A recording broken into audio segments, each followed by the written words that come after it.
Bora falar sobre esporte? Camisa 8 na sua tela.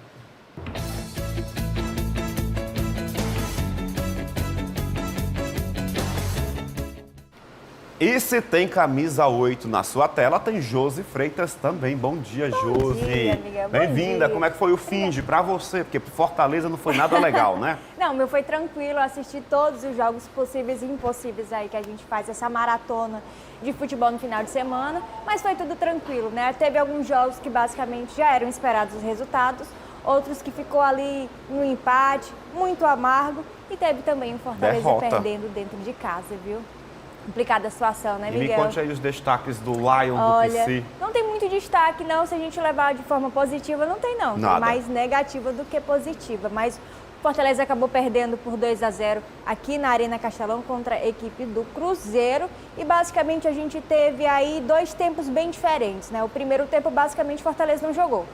Então a gente falou aí que foi um grande vexame, mas principalmente parecia que o time não estava dentro de campo, não jogou. No segundo tempo, o Voivoda fez ali algumas interações já no intervalo, mas o Cruzeiro ganhou esse jogo por 2-0, poderia ter sido até um resultado ainda maior, ainda no primeiro tempo.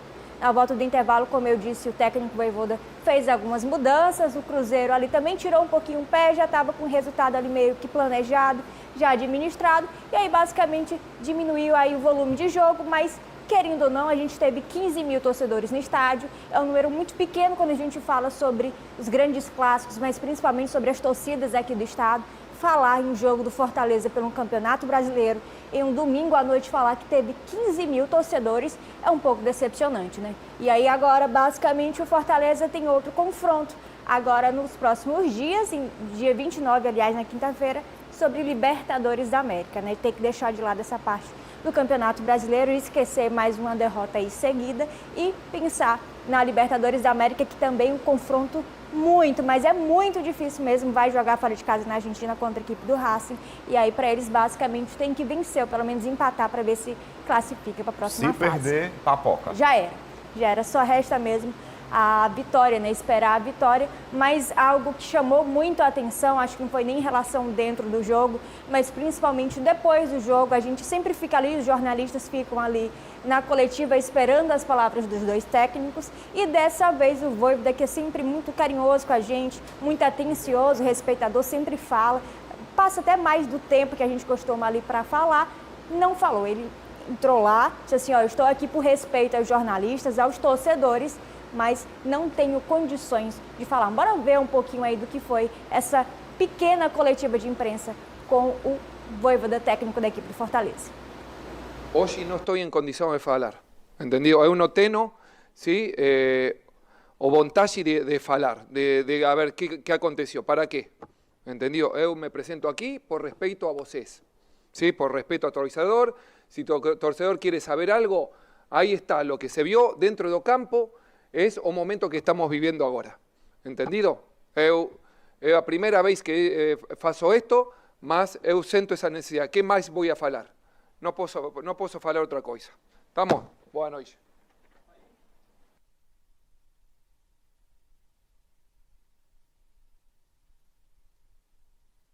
Diante do desempenho do time lá em campo. Exatamente. Desempenho ruim no campo e nas arquibancadas protesto, né? Exatamente, teve protesto aí por parte dos torcedores. A gente vai ver uma imagem aí que é de algumas cédulas falsas com a estampa, na verdade, das células, a cara do Marcelo Paes, que ele é atualmente o CEO do Fortaleza. Mas é interessante aí que os torcedores do Fortaleza agora estão fazendo esse protesto, principalmente depois que acaba o jogo, lá naquela parte onde ficam estacionados os carros dos jogadores, ou até mesmo no ônibus que leva os jogadores para fora do estádio, né? É mais um protesto por parte da equipe do Fortaleza. No jogo passado também, que havia perdido, também fez um protesto. A gente tem que lembrar também, quando protesta de forma pacífica, tudo tranquilo, é válido, faz parte do torcedor reclamar, reivindicar, até mesmo essa campanha que não é esperada por todo mundo, aí, principalmente pelos torcedores do Fortaleza. E no geral, não só o torcedor, acho que ninguém colocava, levando em consideração um time base que a gente tinha dos outros anos, dos anos anteriores da equipe do Fortaleza, e algumas contratações pontuais que o Fortaleza fez esse ano, eu acho que não era de se esperar, ou pelo menos de imaginar que o Fortaleza estaria nessa situação. Vale Contratações caras, inclusive, né, Josi? Com certeza, a gente falou durante a semana que a gente está no ano que o Fortaleza teve a maior investimento, o maior investimento de todos os seus anos. E como você mesmo falou, a gente tem um jogador de seleção brasileira, capitão de seleção brasileira, a gente fala do Davi Luiz, que teve uma grande passagem pela seleção brasileira, estava antes na equipe do Flamengo, antes de chegar à equipe do Fortaleza, era reserva assim da equipe do Flamengo, mas ainda assim tinha um poder de liderança ali, de ajudar na parte da equipe, e aí veio, mas aí tem torcedor, até mesmo como você citou aí, tem torcedor que está falando que desde que o Davi Luiz chegou, a situação está complicada, Eu viu? sou um torcedor desse aí, tem também gente acho. que está falando Depois que esse homem pisou lá no PC, meu Deus, sal será, grosso, viu? hein, presidente Marcelo Paes. Pois é, e aí tem gente que fala basicamente que tem essa questão do estrelismo, né? Que tem jogadores que basicamente estão vendo um jogador ali do tamanho que é o Davi Luiz, talvez recebendo um pouco mais, estão reclamando ali talvez dessa atuação. Mas a verdade é que é difícil de entender o porquê que o Fortaleza está nessa situação, se tem um time, um elenco base do que foi ano passado e fez boas contratações aí, se a gente levar em consideração o Davidson e toda a parte do ataque também é um bom ataque, só que dentro de campo não vem dando resultado. Viu? E quais são as notícias do Vozão do Porangabuçu?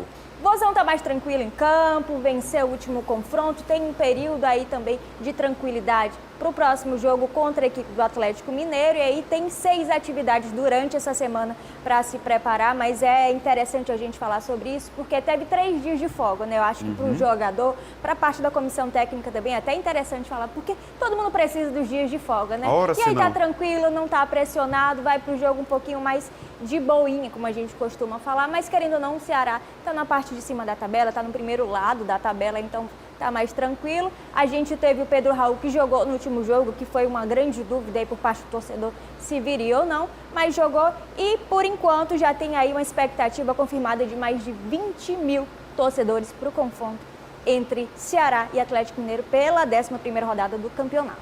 8 horas e 11 minutos, depois das notícias do Fortaleza, do Ceará, a gente fala sobre seleção brasileira de futebol. Isso, finalmente, né? A gente pode dizer que agora a gente tem um técnico de seleção brasileira, depois de todas as dúvidas, se o homem vinha ou não vinha. Carlos Lancelotti chegou no Rio de Janeiro, foi recebido por parte dos torcedores, mas pelo atual presidente, né? O novo presidente da CBF, até é complicado, Samir Chaud, ele que foi eleito também no domingo aí como novo presidente da CBF, mas em questão das coisas, Carlos Ancelotti, ou Lancelotti, como queiram falar, faz a primeira lista hoje, nesta segunda-feira, até prevista talvez ali para a tarde, mas a gente vai saber quem são os primeiros 23 convocados já para os confrontos do próximo, né, que vai ter das eliminatórias entre Equador e Paraguai nos próximos dias, mas a gente fica nessa expectativa, e aí eu vou perguntar para você também, mas para você que está em casa, será que Neymar vai estar mais uma vez nessa lista? Eu acho que vai, por conta do nome, Neymar, Sim, o apelo sim. comercial, né? Eu acho que é muito aquela questão de a gente fica Não pelo futebol.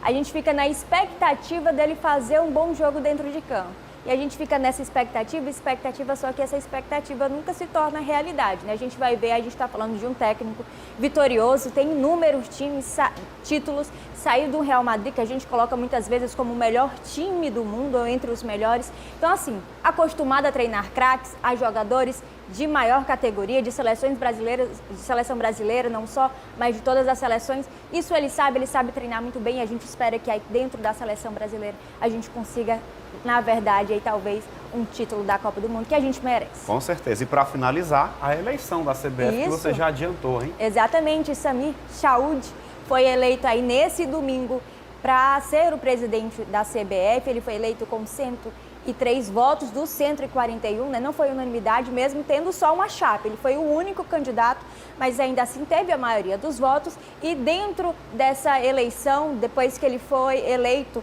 o presidente da CBF, ele falou sobre algumas mudanças, que é assuntos que basicamente a gente sempre vai falando e volta sempre à tona, que é exatamente sobre o calendário. O calendário brasileiro talvez seja um dos mais apertados, estão muitas competições, e ele deixou bem claro sobre essa situação, principalmente do estadual. Tem muita gente que reclama sobre o estadual, tem muita gente que diz que não vale a pena ter estadual. Eu parto do princípio que precisa, assim, até mesmo não só por times grandes, mas tem muita gente, tem muito time pequeno que basicamente depende desses campeonatos estaduais, até mesmo para se classificar para uma Copa do Brasil ou outras competições. Mas ele disse que vai fazer uma mudança em relação ao campeonato brasileiro, não só, mas principalmente ao calendário, para ver se dá uma desafogada e dá um pouquinho mais de tempo para as equipes. Perfeito, minha amiga Josi Freitas. Muito obrigado, viu, pela Obrigada, sua participação. Miguel.